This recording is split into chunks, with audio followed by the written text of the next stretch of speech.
마흔. 왜 인생이 괴로운가? 삶은 전부 의지에 달려있다. 인생에서 가장 고통스러운 일은 무엇일까? 누군가에게는 지독한 가난일 수도 있고, 누군가에게는 고약한 고통일 수도 있으며, 누군가에게는 1분 1초가 아까울 만큼 두려운 죽음일 수도 있다. 염세주의 철학자로 불리는 쇼펜하우어에게 가장 큰 고통은 역설적이게도 삶에 대한 염증만큼 컸던 삶에 대한 애착이었다. 모든 인생은 고통이다. 40년을 넘게 살아온 사람이라면 쇼펜하우어의 깨달음에 공감할 것이다. 삶의 욕망 자체가 고통이라는 가르침을 불교에서는 일체계고로 표현한다. 모든 인간은 언젠가 죽기 마련인 존재다. 그러므로 욕망, 집착, 소유욕이 얼마나 헛된 것인지 알 필요가 있다. 명성, 권력, 지식 등은 내가 죽으면 다 부질없는 것이 되고 만다. 이 사실을 알고 우리가 욕망의 파도를 잘 다스리는 것이 마음의 행복을 얻는 출발점이다. 어두운 고통의 바다에서 눈을 뜨고 검은 파도를 들여다보라. 행복이라는 화려한 이름 뒤에 가려진 삶의 어두운 면을 들여다볼 수 있어야 한다. 인생의 시면을 직시할 수 있는 용기가 필요하다. 쇼펜하우어는 인생사가 고통의 연속인 이유를 살아남고자 하는 인간 본성의 욕망 때문이라고 했다. 그는 인간의 본성을 삶에 대한 맹목적인 의지로 보고 영원히 살려는 맹목적인 욕망이 충족되지 않아서 인간이 고통을 피할 수 없다는 점을 밝혔다. 인간 본성의 욕망이 고통만 주는 것은 아니다. 고통과 함께 그 힘든 시간을 견디게 하는 힘 또한 삶에 대한 애착과 맹목적인 열망에서 나온다. 그래서 이런 욕망을 잘 다스릴 때 주체적으로 행복한 삶이 가능하다고 봤다. 살고자 하는 의지는 인간의 본능이다. 삶에는 동전의 양면처럼 긍정적인 면과 부정적인 면이 동시에 있다. 잘 살고자 하는 욕구가 타성과 관성이라는 점에서 불행의 원인이 되지만 삶의 원동력이라는 점에서 행복의 조건이 되기도 한다. 한번 움직이기 시작하면 계속 운동하려는 작용의 힘처럼 인간은 태어난 이상 이 세상에서 끝까지 남기를 바란다. 사는 것이 죽는 것보다 나을 것이라는 막연한 믿음으로 하루하루 버티며 살아가는 것이다. 그래서 쇼펜하우어는 이 세계의 본질이 합리성이 아니라 삶에 대한 의지라고 말했다. 영원히 살고 싶은 인간의 마음은 죽음에 의해 좌절된다. 그래서 자신의 유전자를 보존하려고 사랑하고 결혼하여 아이를 얻지만 그 결과는 완벽한 행복이 아니라 새로운 고통의 시작이다. 고통을 깨달아야 인생을 깨닫는다. 40 이후부터는 인생에 대한 생각의 전환, 행복과 고통에 대한 발상의 전환이 일어난다.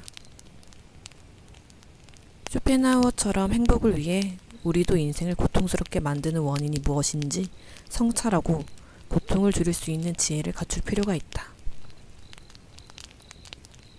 쇼펜하우어의 인생은 40대 중반이 넘어서야 풀리기 시작했다. 쇼펜하우어에게 마흔은 견디기 힘든 고통을 인내하면서 넘어야 할 인생의 위기이자 전환점이었다.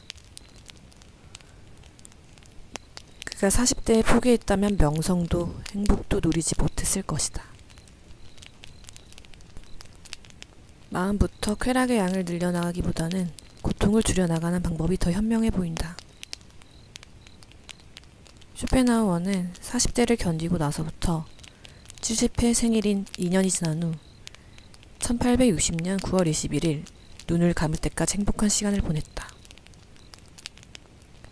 사후에나 인정받을 줄 알았던 그의 책이 가치를 인정받고 사회적 명성을 얻은 덕분이다. 쇼펜하우어의 생전 마지막 모습은 행복한 기억을 떠올리는 듯 고통 없이 온화한 모습이었다고 한다. 마흔의 쇼펜하우어가 앞으로 누릴 행복을 전혀 애감하지 못했듯이 우리도 미래를 속단해서는 안 된다. 어쩌면 쇼펜하우어가 노년에 얻은 것은 명성과 부, 사회적인 인정이 아니라 내면의 깨달음, 삶의 지혜였을 것이다. 인생은 우리가 영원히 고찰해야 하는 대상이다. 인간은 욕망하기 때문에 욕망할 이유를 찾는다. 인간은 무수한 욕망의 덩어리다. 인간은 생존에 필요한 식욕뿐만 아니라 수면욕과 성욕 등 기본 욕구가 충족되지 않았을 때 견딜 수 없는 고통을 느낀다. 그리고 이 기본적인 욕망을 넘어 자기 실현이라는 고차적인 욕망도 갖고 있다. 쇼펜하우어는 인간의 이런 욕망이 신체와 분리될 수 없다고 했다. 눈은 보려고 하고, 귀는 들으려고 하고, 입은 먹으려고 한다. 이렇듯 신체는 인간의 욕망에 대응한다. 또한 다양한 욕망은 위계가 있다. 가장 낮은 단계의 욕망이 성욕이라면 가장 높은 단계의 욕망은 사유다. 욕망의 덩어리인 인간이 이 양극단의 욕망을 잘 통제하여 균형을 이루는 것이 행복에 이르는 길이다. 인간은 구체적으로 욕망한다. 쇼펜하우어는 세계의 본질이 삶의 의지이며 인간은 시체 내부적으로 그 의지를 알게 된다고 했다. 신체는 인간의 보이지 않는 욕망을 가장 객관적으로 드러낸다.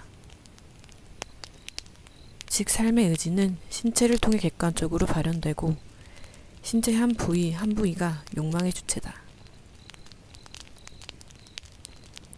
신체의 각 부분은 의지를 발현하는 주된 욕구와 완전히 상응해야 하며 그런 욕구의 가시적 표현이 되어야 한다.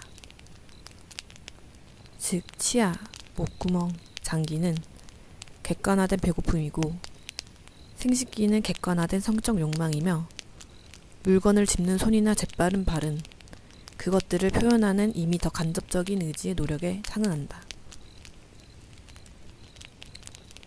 이런 이유로 쇼펜하우어는 인간이 이성적인 존재가 아니라 비이성적인 존재라는 점을 강조했다. 인간의 생각하는 능력은 신체의 일부분인 뇌의 기능에 따른 것이고 인간의 정신이나 이성도 한낱 욕망의 도구에 불과하기 때문이다.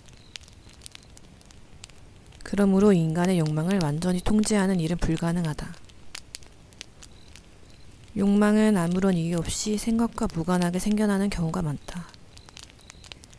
욕망의 작용이 지성의 작용보다 먼저 일어나서다. 우리가 배고픔을 느끼는 이유는 맛있는 음식을 받기 때문이 아니다. 먼저 배고픔을 느끼고 그 상태와 느낌을 충족할 대상을 찾는 것이다. 이렇듯 욕망은 외부 대상에 의해 결정되는 것이 아니다. 우리의 생각과 관계없이 통제할 수 없는 욕망이 끊임없이 생겨나는 것은 자연스러운 일이다. 쇼펜하우어는 욕망과 지성의 관계에 대해 그 당시 헤겔 같은 관념론자들이 인간의 본질을 이성, 정신, 의식으로 규정한 것을 오류라며 비판했다. 대신 의식의 내면에서는 무의식적 의지, 집요한 생명력, 욕구의 의지가 우세하게 작용한다고 주장했다.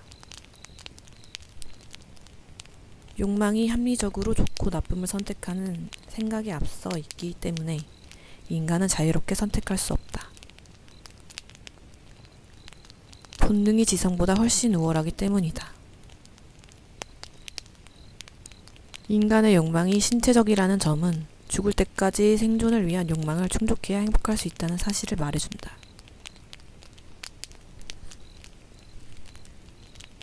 욕망에는 선악이 없다. 철학자 에피쿠로스는 인간의 욕구를 세 가지로 나눴다. 첫 번째, 자연스럽고 꼭 필요한 욕구. 먹을 것과 입을 것에 대한 욕구다. 충족하기 쉽지만 충족되지 않으면 고통을 야기한다. 두 번째, 자연스럽기는 하지만 꼭 필요하지 않은 욕구.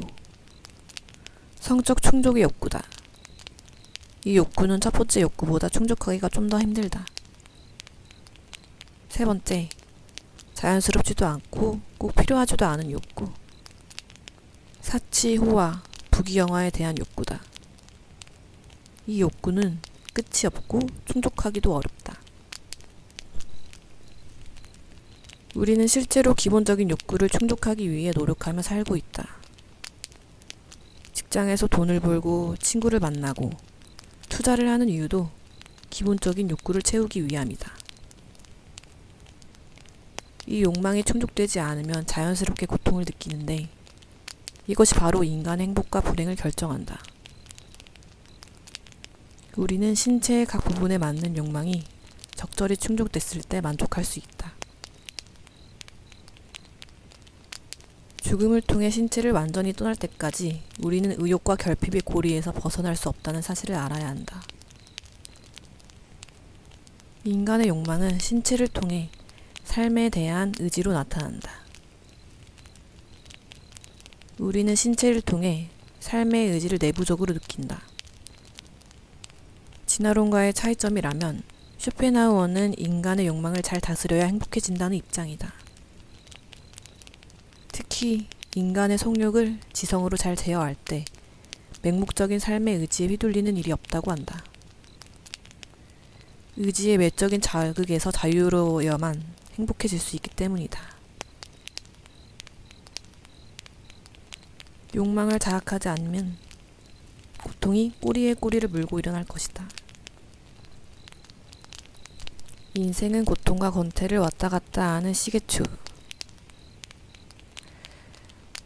삶은 진자처럼 고통과 무료함 사이를 왔다 갔다 하는데 사실 이 두 가지가 삶의 궁극적인 요소다. 쇼펜하우어는 불행의 두 가지 원인으로 고통과 권태를 꼽는다. 가난한 사람은 돈이 없어서 고통에 시달린다면 돈이 많은 사람은 넘쳐나는 돈을 어떻게 사용해야 할지 몰라서 삶의 권태를 느낀다는 것이다. 쇼펜하우어는 이렇게 설명했다. 인간의 행복을 가로막는 두 가지 적수가 고통과 무료함인데 우리의 인생이란 이 두 가지 사이를 오가는 것이라고 할 수 있다. 외적으로는 궁핍과 결핍이 고통을 낳는 반면 안정과 과잉은 무료함을 낳는다.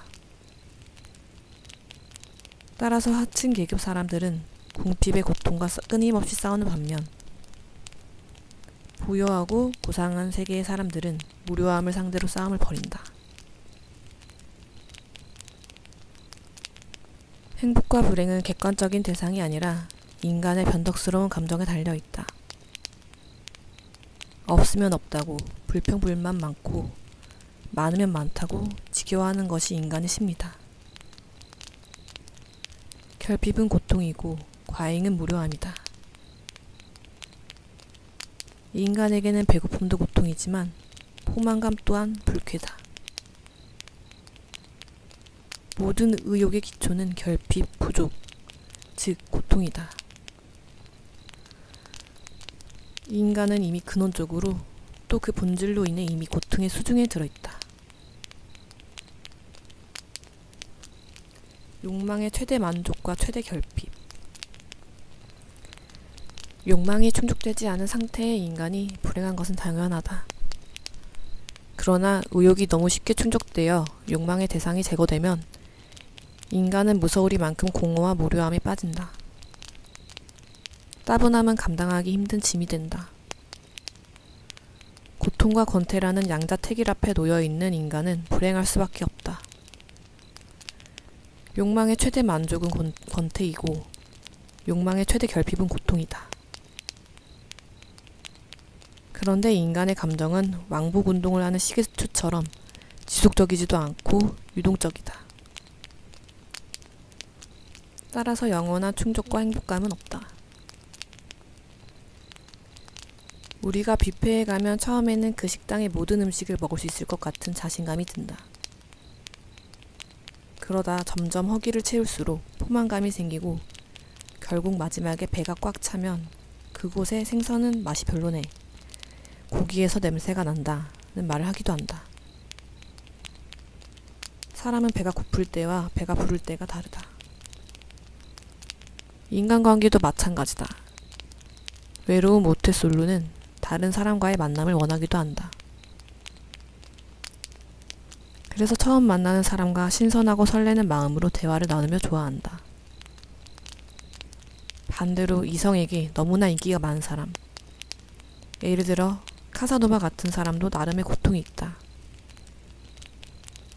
사람을 만나면 만날수록 무료함과 따분함을 느끼기 때문이다. 모태솔로는 이성과 함께하길 원하지만 바람둥이는 어장관리에 힘든 생활을 하고 있다. 지나침과 미치지 못함은 같다. 이렇듯 욕망이 완전히 채워져서 행복의 가장 이상적인 상황에 있다고 해도 이 세상에는 셀 수 없는 고통이 남아있고 모든 어려움이 없어져도 권태는 결핍의 고통만큼 견디기 어렵다. 쇼펜하우어는 말했다. 인간이 모든 고뇌와 고통을 지옥으로 버린 천국에는 무료함밖에 남아있지 않다. 사람은 꿈을 이루고 성공하고 싶어 한다. 그런데 역설적으로 꿈을 이루고 성공할수록 권태에 빠져드는 것을 피할 수 없다. 이를 증명하듯이 크게 성공한 부자들 가운데 인간의 따분함을 견디지 못해 스스로 세상을 떠나는 사람도 있다. 한계용 체감의 법칙이라는 경제학 용어가 있다. 이 법칙은 어떤 사람이 동일한 재화나 서비스를 소비함에 따라 느끼는 주관적인 만족도 혹은 필요도가 점차 감소한다는 의미다. 아무리 맛있는 음식도 계속 먹으면 질리는 것처럼 한계요용은 반복할수록 점차 줄어든다. 따라서 돈이 행복의 조건이라고 해도 반드시 액수에 비례하여 행복감이 증가하지 않는다. 고통과 무료함은 한쪽이 멀어질수록 다른 쪽이 다가온다. 라는 쇼펜하우어의 말처럼 이런 길에 빠지지 않도록 지켜야 하는 것이 내면의 풍요와 정신의 풍요다. 풍부한 상상력, 두뇌 활동력이 뛰어난 사람은 전혀 무료함과 따분함을 느끼지 않는다. 그는 말한다. 정신이 풍요로워질수록 내면의 공허가 들어갈 공간이 줄어들기 때문이다. 우리는 욕구의 결핍과 욕구의 과잉을 피해야 한다. 양극단은 불행이다. 결핍과 과잉의 중간을 택해야 한다. 현명한 사람은 행복과 불행의 원인을 바깥에서만 찾지 않고 자신의 안에서 찾는다. 자신의 고뇌를 객관적인 조건 탓으로 돌리지 않고 고뇌를 바라보는 자신의 관점을 바꾸려고 노력하면서 해결 방법을 찾는다. 그리고 무료함의 근원인 내면의 공허를 극복하기 위해 외적인 자극 대신 내적인 풍부함을 추구한다. 요즘 누구나 경제적인 자립을 원하며 성공과 행복을 꿈꾼다. 그러나 쇼펜하우어의 지적처럼 과잉 충족은 불행의 시작이 되기도 한다. 너무 많은 것을 갖기 위해서 자신의 전부를 쏟아붓기 전에 욕망의 양극단에는 불행이 있다는 것을 생각할 필요가 있다. 그리고 끊임없이 공부와 사색, 통찰로 욕망을 잘 다스려야 한다. 쇼펜하우어가 말하는 행복한 사람이란 다른 사람에게 손 벌리지 않을 정도의 재산이 있고 여가 시간을 누릴 수 있는 뛰어난 정신력을 지닌 자다. 우리도 행복을 위해서는 물질적인 결핍이 없어야 할 뿐만 아니라 권태, 따분함, 지루함을 충분히 견딜 수 있는 지혜가 필요하다. 고뇌는 한쪽 원인에서 멀어질수록 다른 쪽의 원인과 가까워진다. 의도적인 배척도 필요하다. 성취된 소망은 인식된 오류고 새로운 소망은 아직 인식되지 않은 오류다. 인간은 무수한 욕망의 덩어리다. 매일 새로 생기는 요구에 시달리며 힘겹게 살아간다. 막상 욕망이 충족되면 무덤덤해지면서 새로운 욕망이 생겨나기 때문이다. 즉, 기기변경의 욕망이 생기는 것이다. 인간관계든 직장이든 뭔가 새로운 것에 대한 호기심, 흥미, 관심이 생긴다. 그 새로운 것에 무감각해지면 또 새로운 것을 찾아 나선다. 더 라는 새로운 욕망은 불충족인 경우도 있지만 이미 충족된 상태에서 기인한 권태감일 수도 있다. 휴대폰이나 자전거 또는 차량을 바꾸고 싶은 마음은 오래 사용한 제품에 대한 실증일 수도 있지만 알지 못하는 미지의 것에 대한 욕망일 수도 있다는 뜻이다. 이런 욕망을 쇼펜하우어는 변신의 신 프로테우스에 비유한다. 프로테우스는 모습을 자유자재로 바꿀 수 있는 변신술을 갖고 있다. 프로테우스가 자신의 모습을 자유롭게 바꾸는 것처럼 인간의 욕망도 늘 새로운 것을 찾아 거듭 변신한다. 새로운 것에 대한 욕망은 변하지 않는 본질보다 화려한 겉모양에 속는 인간의 어리석음을 보여준다. 쇼펜하우어는 꼬집어 말했다. 모든 것이 그럴듯하게 보이는 것이 목적이다. 변화하는 조건에 의존하는 행복은 오래가지 않는다.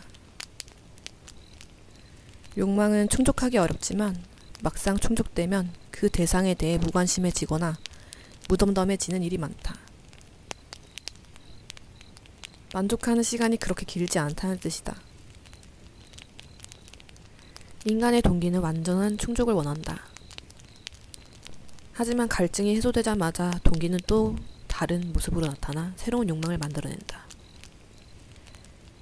결핍에 따른 고통 때문에 욕망의 충족을 추구하지만 막상 채워지면 당연하게 여기고 다른 새로운 것에 결핍을 느낀다. 이것은 부자나 빈자나 성공한 사람이나 실패한 사람이나 똑같이 나타난다. 자신이 갖고 있는 가치를 망각하는 것이다. 새로운 것에 대한 호기심은 외적인 것에 행복의 가치를 두기 때문에 일어난다. 끊임없이 새로운 사건, 새로운 물건, 새로운 사람 등의 흥미를 느끼는 것은 자신의 내적인 행복감이 부족하다는 뜻이 된다. 변화하는 대상에서 찾는 행복이란 오래가지 않는다. 그럼에도 인간의 욕망은 늘 새로운 것을 향해 있다. 쾌락의 선호도는 수시로 바뀔 수 있어서 무한한 욕망 가운데 하나의 욕망을 채워서는 결코 진정한 만족감을 얻지 못한다. 게다가 실현된 욕망이 새로운 욕망을 불러일으키는 악순환이 무한히 반복되면서 사람은 불행에 가까워진다. 결핍과 만족을 무한히 반복하는 인간의 변덕스러운 욕망은 결코 채워줄 수가 없다. 욕망을 잘 다스리지 못하면 불행해지기 마련이다. 자신이 그토록 갖고 싶었던 것을 성취하자마자 새로운 대상을 찾아 나서는데 고단하지 않을 리가 없다. 행복의 가치를 외부에 두고 외적인 자극을 추구하면 결코 내적인 부족함을 채울 수가 없다.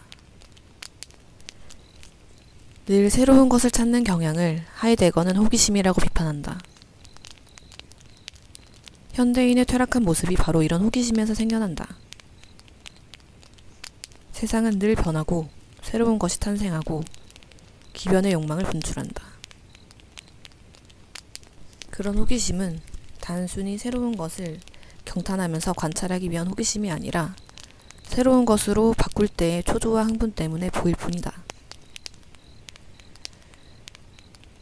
호기심은 피상적으로 알아두기 위한 암일 뿐이다. 새로운 것을 찾는 사람은 어디에도 안착하지 않고 이곳으로 쏠렸다가 또 금방 다른 곳으로 쏠려가는 무정주성이다. 긍정적인 호기심과 부정적인 호기심을 구분하라. 새로운 것에 대한 호기심이 나쁜 것만은 아니다.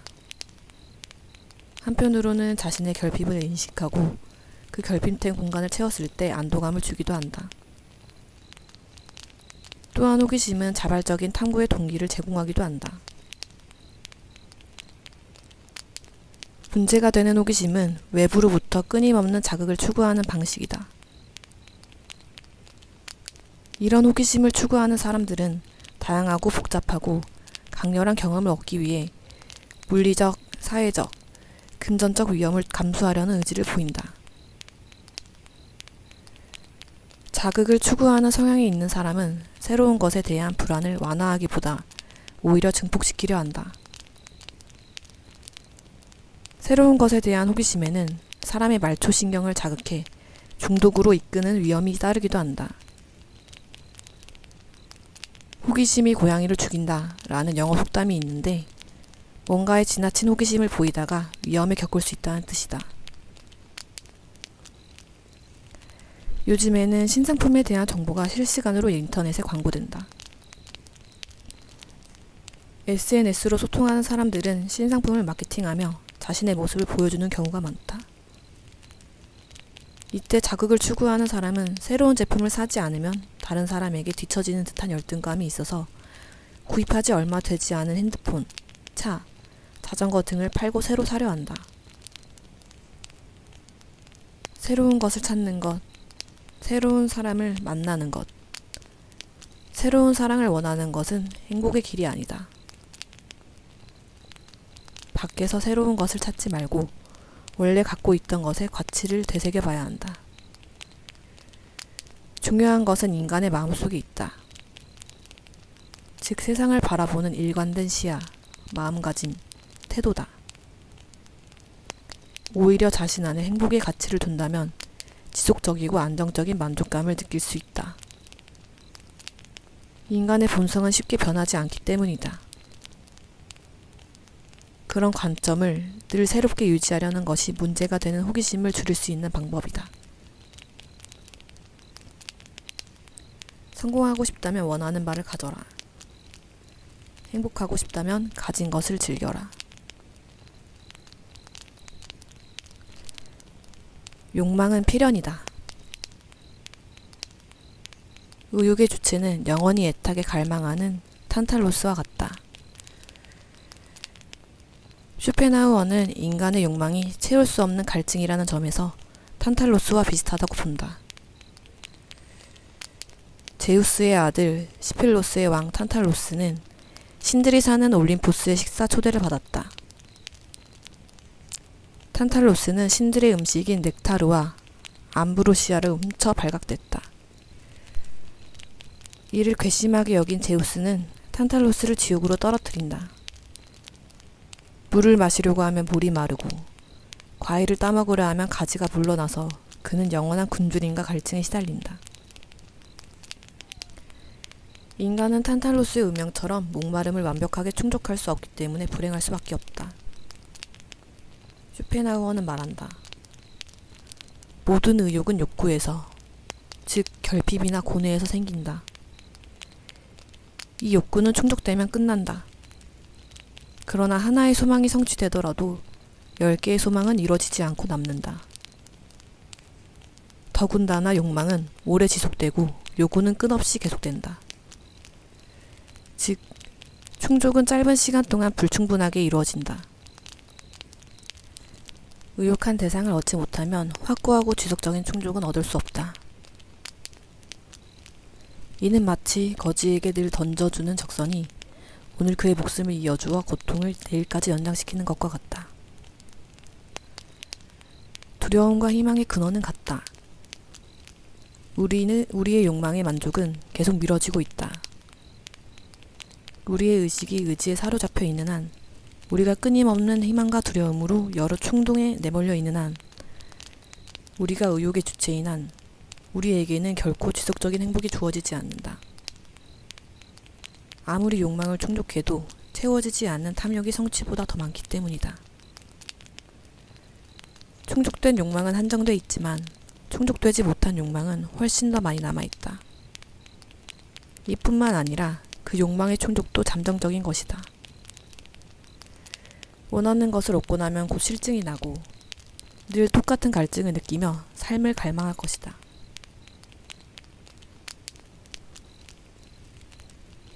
행복하게 산다는 것은 고통을 견딘다는 것이다. 하나의 고통은 열의 쾌락을 맞먹는 힘을 가졌다. 고통의 힘이 쾌락의 힘보다 더 강하다. 쇼펜하우어에 따르면 모든 쾌락과 행복은 소극적인 성질을 띠는 반면 고통은 적극적인 성질을 띠기 때문이다. 인간은 행복은 잘 모르지만 불행은 잘 인지한다. 그래서 부와 명예를 가졌을 때 그 가치를 모르다가 그것이 사라지면 비로소 소중함을 깨닫는다. 건강도 마찬가지다. 우리는 건강은 잘 느끼지 못하지만 고통은 잘 알아차린다. 몸에 작은 상처만 나도 그 통증이 신경 쓰여 불쾌해지기 마련이다. 가령 건강한 위의 상태는 느끼지 못하지만 위에 염증이 생겼을 때는 분명하게 고통을 느낀다. 충치의 고통은 느껴도 나머지 건강한 치아는 느끼지 못한다. 우리나라에 든자리는 몰라도 난자리는 안다라는 속담이 있다. 들어온 사람은 티가 안 나지만 나간 사람의 빈자리는 크다는 뜻이다. 행복도 마찬가지다. 자신이 갖고 있을 때는 모르다가 막상 잃게 되면 알게 되는 것이 진정한 행복이다. 그래서인지 인간은 행복감에 취하기보다 불행감에 더 휘둘리는 일이 많다. 당연한 것은 세상에 없다. 행복은 꿈이지만 고통은 현실이다. 쇼펜하우어의 행복론은 쾌락의 적극적인 추구가 아니라 고통의 감소 또는 결핍의 지향이라는 소극적인 입장이다. 충치가 생겼을 때는 다른 치아를 관리하기 전에 그 충치부터 치료해야 한다는 뜻이다. 행복이 소극적인 성질인 이유는 결핍을 충족한 상태이기 때문이다. 그래서 결핍을 지향하는 것 이상으로 행복할 순 없다. 많은 장애물을 넘어선다 해도 원래 그 자리에 있는 것과 같다. 반대로 고통이 적극적인 이유는 소유물이나 건강처럼 우리가 늘 당연하게 여기는 것들은 갖고 있을 때는 모르다가 잃고 나서야 그 가치를 절실하게 느끼기 때문이다.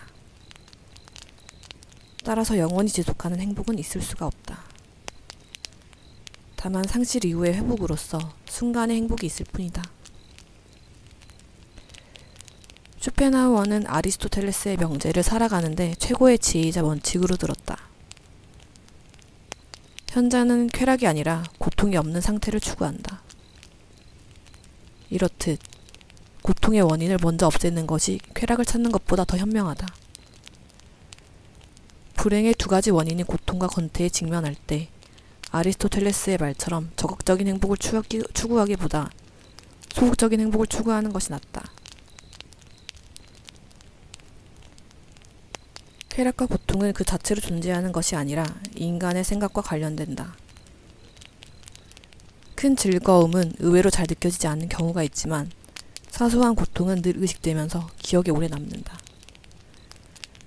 모든 일이 잘 진행되더라도 하나의 일이 꼬이면 그것에만 온 신경이 집중되어 다른 일은 잊게 되는 경우도 마찬가지이다. 이렇듯 사람은 고통에는 매우 민감하면서도 쾌락에 대해서는 당연하게 여긴다.